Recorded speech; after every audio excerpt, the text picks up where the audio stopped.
cute na niya. Hey guys, ito nga po palang CCTV ay aking itatakid na. Ay mali, yung asawa ko pala yung magtatakid, hindi ako kasi naman kamababa ko. And yes, anyway, sa Yummy Vlog nga po pala ito. Kaya sa mga hindi pa nakaka-follow dyan, abay, follow nyo na yung page ko. Baka naman. Oh yes. Ay, ito nga't nasubukan ko na, trinay ko munang pailawin para naman hindi na magkaroon ng problema. Para if case na may problema, ay hindi na tayo mag-aakit panahog para naman itesting at ayusin ang mga dapat ayusin. Sabay natin ipapatakid sa aking asawa. Actually, kararating nga lang pala dito ng asawa ko galing sa trabaho. At dahil nga sa tayo ay panda. Malamang sa malamang, hihingi tayo ng tulong sa matangkad. Katulad na lang nitong asawang ko to. Mapapasana all ka na lang. Sana all. Ay, inutusan ko nga, sabi ko, ikabit na niya yung CCTV bago pa siya abutan ng dilim. At dito na nga sa part na to, nakahanap na nga ng magandang pwesto itong aking asawa at nalagyan na nga lang niya ito ng kahoy. Hindi nga sa may bandang gitna. Aba, ay malamang syempre, ako ang nagsuggest. Para naman kasi if case na umulan, ay hindi mababasa kasi nga nakakonect sa kuryente. If case lang naman pag nalobat na yung aming solar. Pero pwede naman siya sa di-solar at di-kuryente. Ito nga po, ipinukpok na niya. Gamit ang martilyo, ay aba, inabot na nga pala siya dito ng gabi. At kung sa mga nagsasabi sa diyaan na mga pamahiin na bawal daw magpupok sa gabi dahil para ka daw gumagawa ng kabaw. Aba, totoo ba yun? Ay para sa amin, hindi kami naniniwala kasi hindi naman totoo yun. Kasi darating din naman sa punto na gano'n na nga mangyayari sa atin. Parang hindi naman tawag dalangin.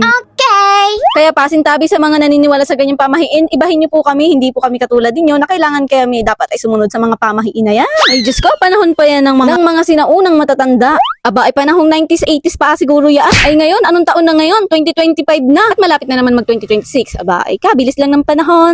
Whenever I see girls and boys. Aba, huy, kumpare, huwag kang munang kumanta at wala pa ba tayong pangregalo sa ating inaanak at wala pa tayong pera. Oh no! Pero mabalik tayo, hindi na nga po pala natin napansin, natapos na yung ginagawa ng aking asawa. Tayo kwento pa dito ng kwento ng kabutigan, ay daming alam. Ay heto, at tapos na, aba, ay maipiflex na natin, ay flex.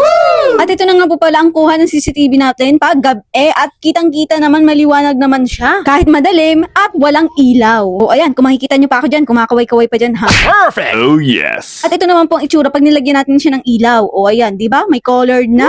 O ay saan ka pa? Ay order na rin kayo. Andyan ko lang ilalagay sa may yellow basket natin. Sa baba. Basta maglalagay na lang din ako ng link at yun na yun. Pindutin nyo na lang doon. Napupunta na kayo sa yellow basket. At kung ito man ay inyong napanood sa blue app natin at hindi sa ating mismo. At dito nga ay pinaglalaruan ko na. Zoom in, zoom out. Zoom in, zoom out. O hala, pack the nerd.